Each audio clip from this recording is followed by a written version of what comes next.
नमस्कार, जनता टीवी देख रहे हैं आप और मैं हूं आपके साथ रितेश कुमार गौतम और हमारी खास पेशकश में आपका बहुत स्वागत है। 24 फतह की तैयारी है क्या? मंत्रिमंडल में फेरबदल की बारी है। कहा जाता है कि दिल्ली की गद्दी पर बैठने का रास्ता उत्तर प्रदेश से होकर जाता है। जिसने यूपी को फतह कर लिया उसकी दिल्ली की सत्ता पर काबिज होने की संभावना पूरी हो जाती है। और इसी के मद्देनजर अब उत्तर प्रदेश में जल्द ही योगी आदित्यनाथ के नेतृत्व वाली कैबिनेट में फेरबदल की चर्चा है। बताया जा रहा है कि 2024 के चुनाव को देखते हुए उत्तर प्रदेश में कैबिनेट विस्तार के जरिए पूरी रणनीति को साधने का प्रयास है। इसके लिए कई मंत्री कैबिनेट में शामिल किए जा सकते हैं। उत्तर प्रदेश में मौजूदा वक्त में मुख्यमंत्री योगी आदित्यनाथ, 2 उप मुख्यमंत्रियों यानी केशव प्रसाद मौर्य और ब्रजेश पाठक समेत कुल 52 मंत्री हैं। विधानसभा की सीट के अनुसार उत्तर प्रदेश में कुल 60 मंत्री बनाए जा सकते हैं। मतलब अभी भी कैबिनेट में 8 पद खाली हैं। लिहाजा कैबिनेट विस्तार में इन 8 रिक्त पदों को भरा जा सकता है। सूत्रों की माने तो यूपी में कैबिनेट का विस्तार जल्द किया जा सकता है।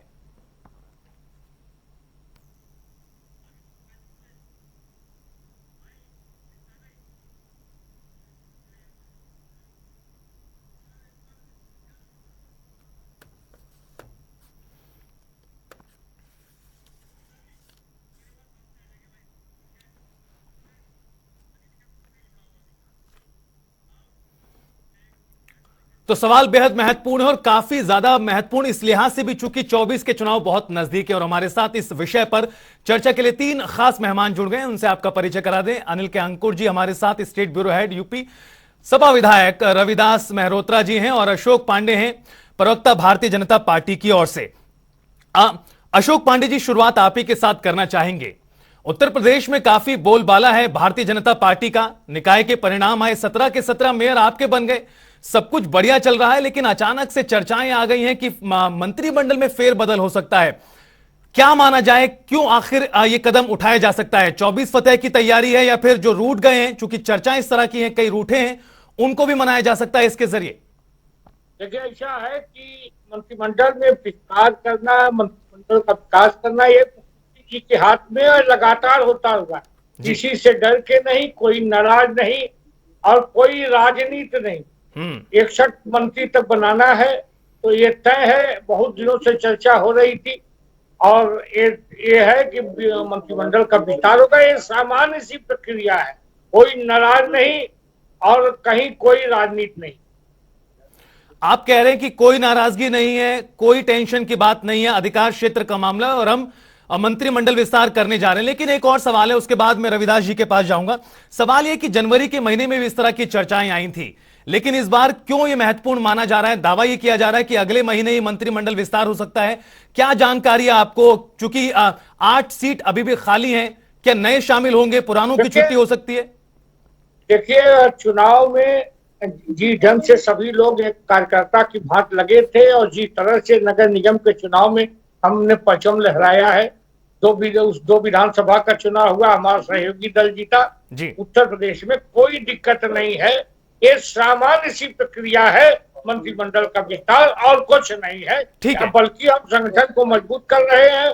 हमारा ये जरूर कार्यक्रम बना है कि 30 मई से 30 जून तक लगातार हम जनता के बीच जाएंगे, एमएलए जाएंगे, मंत्री जाएंगे, विधायक जाएंगे। आपने देखा होगा कि चुनाव में पीएम से लेकर सीएम तक एक सामान्य कार्यकर्ता के रूप में दौड़ता है। नगर निगम के चुनाव में जिस तरह से जो योगी जी ने प्रचार किया, ठीक है। नहीं अशोक जी, वो सारी बातें सभी के सामने है, निश्चित तौर पर वो सारी बातें सभी के सामने। लौटूंगा मैं आपके पास। रविदास मेहरोत्रा जी का रुख कर लेते हैं। रविदास जी, वो कह रहे हैं कि देखिए सब कुछ बढ़िया चल रहा है और सबसे बड़ी बात उन्होंने कही कि भारतीय जनता पार्टी को किसी बात की फिक्र नहीं है। उत्तर प्रदेश में सब कुछ उनके हाथ में है। 17 मेयरों की जिक्र उनकी ओर से किया गया, निगम चुनाव के नतीजों का। आपका क्या मानना है रविदास जी? क्या मंत्रिमंडल विस्तार के जरिए जो साधने का प्रयास हो सकता है वो कितना महत्वपूर्ण होगा और विपक्ष के नजरिए से आप कैसे देखते हैं? देखिए, बहुत से चुनाव में हुए हैं जी, चुनाव में हुए हैं, उनको बनाने का प्रयास हुआ। और बहुत से लोग ऐसे हैं जिनके विधानसभा क्षेत्र में भारतीय जनता पार्टी हारी है जी। नगर निगम के चुनाव बैलेट से हुए थे, ईवीएम से, जहां चुनाव बैलेट से हुए हैं। कई जगहों पर भारतीय जनता पार्टी के सांसद और मंत्रियों के क्षेत्रों में भारतीय जनता पार्टी हारी है। ये चुनाव प्रशासन ने लड़ा पूरा और धन बल के सारे चुनाव जीतने का काम हुआ है। अब 2024 में चुनाव होने वाले लोकसभा के 9 साल पहले भारतीय जनता पार्टी ने जनता से जो वादे किए थे, किसी वादे को पूरा करने का काम नहीं किया है। 9 साल पहले कहा था कि 2 करोड़ लोगों को हर साल रोजगार देंगे। अगर रोजगार मिल गया होता तो 18 करोड़ लोगों को रोजगार मिल गया होता, लेकिन ये वादा झूठा था। लोगों से कहा कि महंगाई कम करेंगे, महंगाई आसमान छू रही है। डीजल के दाम, पेट्रोल के दाम, मिट्टी के तेल के दाम, गैस के दाम में बेतहाशा वृद्धि हुई है। जी कहा था कि हम देश के चौकीदार हैं। यानी रविदास जी, आप मानते हैं कि कहीं ना कहीं जो रूठे हैं और जो निकाय के परिणाम आए हैं, मेयर सीट को छोड़ दें, और जो दूसरे परिणाम है पालिका के और पंचायत के। जी रविदास जी, ठीक है रविदास जी, आपकी बात समझ आ गई। मेरा एक सवाल है कि आप मानते हैं कि जो निकाय के परिणाम आए हैं मेयर सीट से अलग अगर हम देखें, तो क्या इसके ये भी एक बड़ा कारण हो सकता है इस बदलाव के पीछे जो चर्चाएं चल रही हैं? छोटा सा कमेंट सर।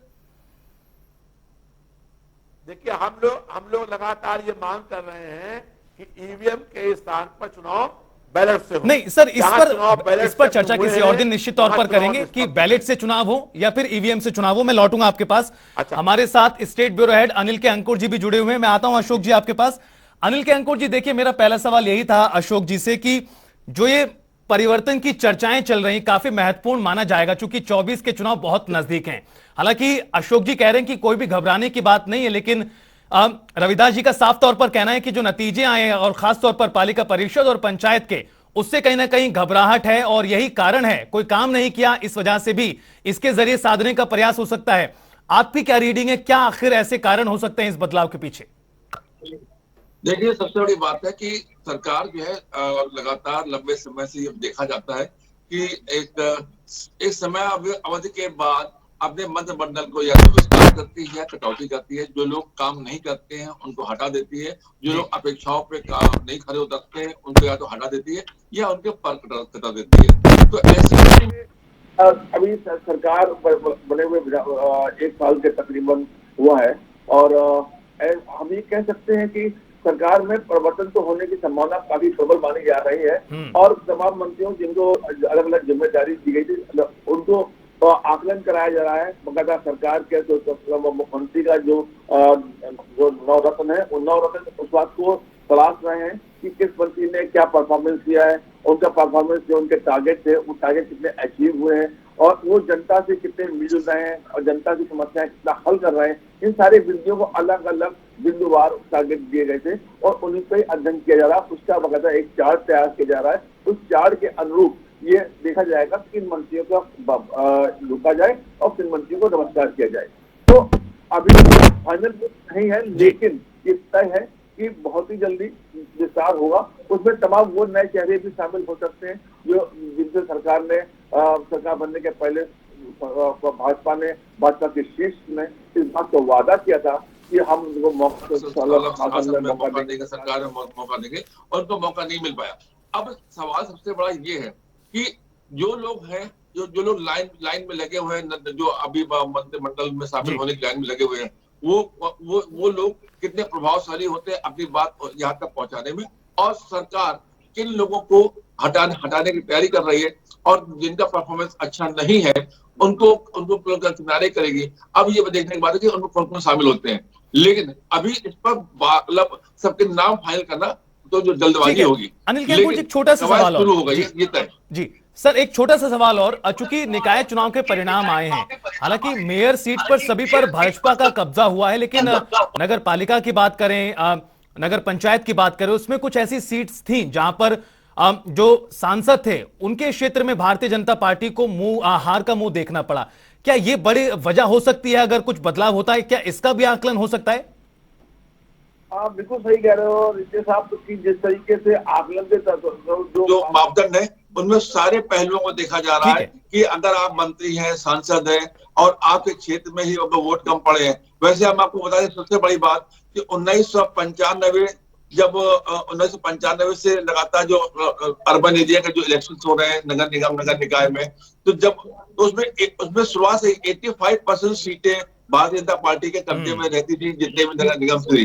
जी। और लेकिन इस बार जो 100% नगर निगम क्षेत्र में हुई है, और इसमें जो नगर पंचायतें और नगर पालिका परिषदें हैं उनमें उन इलाकों में सीटें कम हुई है जहाँ के मंत्री जिस क्षेत्र के मंत्री हैं और वो मंत्री अपने ही इलाकों को नहीं बचा पाए, खासतौर से नगर पंचायत और नगर पालिका परिषदों में। तो ऐसी स्थिति में नगर पालिका और नगर परिषदों के क्षेत्र वाले मंत्रियों के ऊपर संकट के बादल इसलिए कह सकते हैं क्योंकि अगले साल 2024 में लोकसभा चुनाव होना है। लोकसभा चुनाव के मद्देनजर उनका वोटों का अगर पकड़ कम हो रही है तो उनका बदलाव तय हो सकता है। जी ठीक है।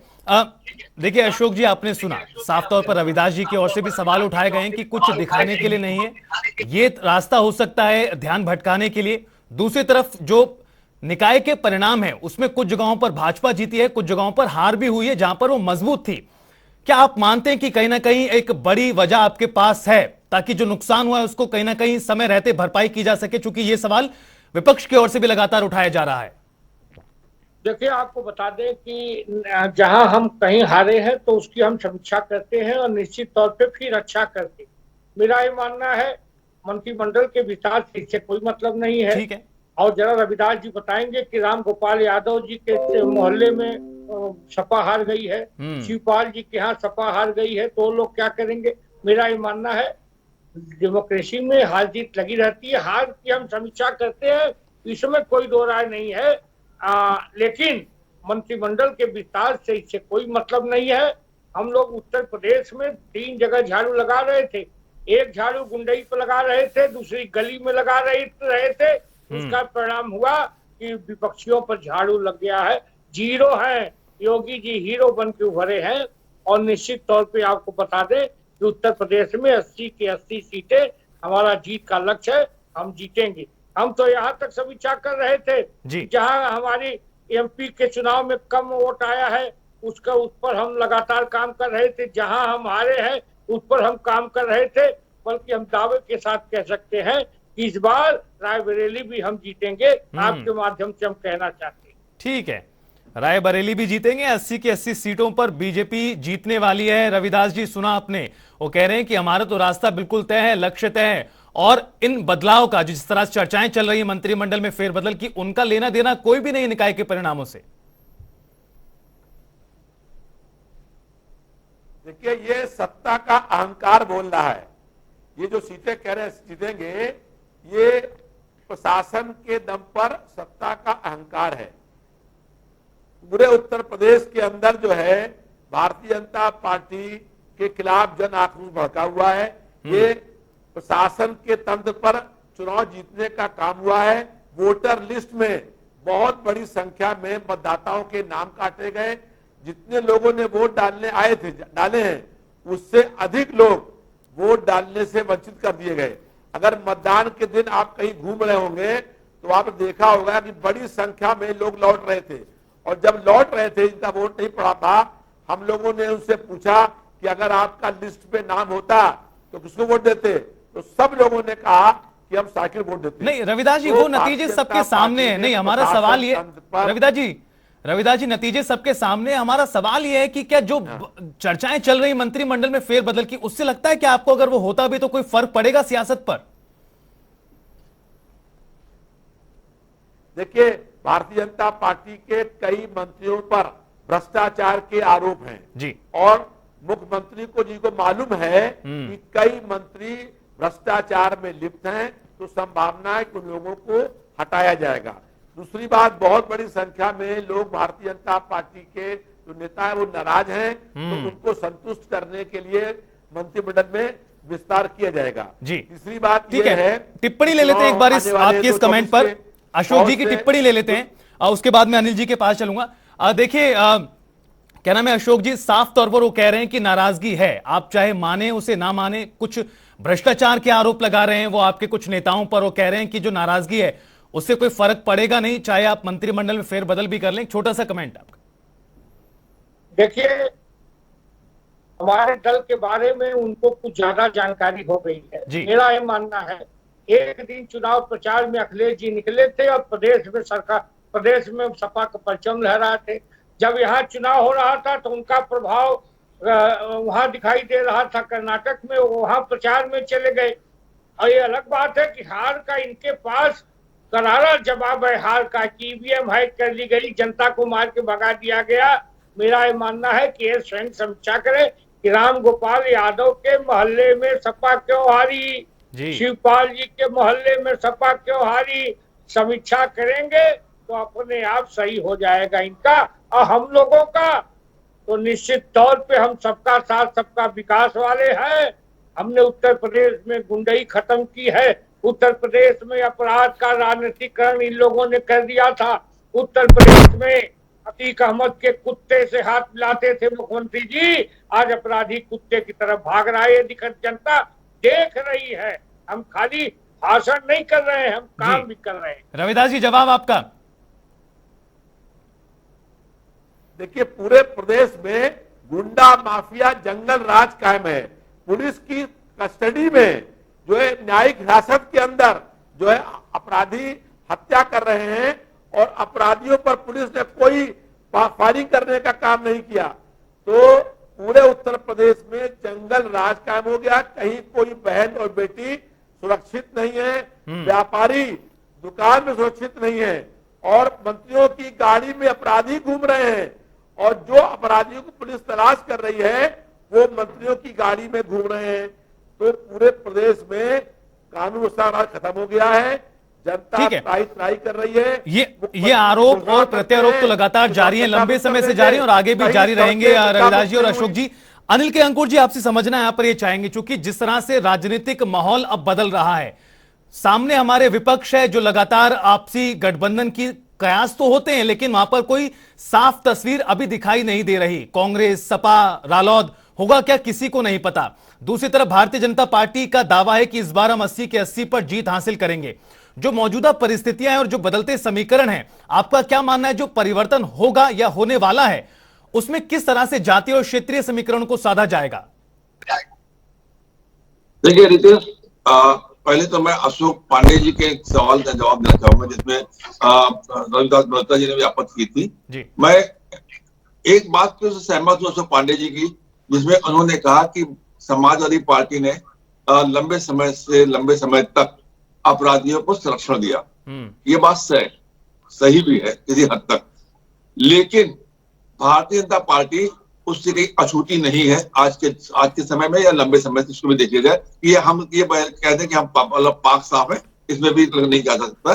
दोनों बराबर ही है ऑलमोस्ट, कुछ थोड़ा ज्यादा पल्ला ज्यादा होता है, ऑलमोस्ट बराबर ही रहते हैं दोनों के दोनों इस मामले में। तो एक तो बात ये। नंबर 2, जैसा कि आपने रितेश कहा कि मंत्रिमंडल के विस्तार में कैसी क्या संभावना है, क्या क्या हो सकता है। तो एक तो ये कि जो वरिष्ठ विधायक हैं बहुत लंबे समय से कई बार लगातार जीत रहे हैं, और उनसे वादा भी किया गया था कि हम आपको मंत्रिमंडल में मौका देंगे और अच्छा मौका मिलेगा।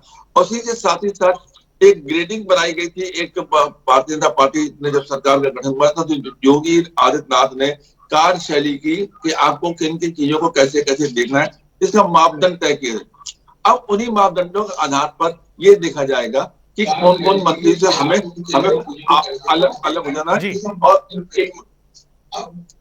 और उनको किस तरीके से हटाया जाना है। तो अब सवाल बनता है मंत्रिमंडल में जो लोग हटाए जाएंगे उनका तो अलग क्राइटेरिया होगा, जो लोग शामिल किए जाएंगे ये ज्यादा महत्वपूर्ण है। जो बाहर बैठे हुए उनको किस तरीके से शामिल किया जाएगा। अब वो कार्यकर्ता वो विधायक हैं जो लंबे समय से पार्टी के लिए लगे रहे हैं, या फिर बिल्कुल दूसरे दलों से कहने का मतलब यह है कि उम्मीदें कई विधायकों को हैं कि वो मंत्री बनेंगे, लेकिन सवाल यही भी लगातार बरकरार है कि 24 के फतेह की जो तैयारी और जो दावे वादे किए जा रहे हैं सत्ता पक्ष की ओर से, उनमें कितनी महत्वपूर्ण भूमिका होती है इन बदलाव की। बहुत बहुत शुक्रिया आप तीनों ही खास मेहमानों का हमारे साथ जुड़ने के लिए।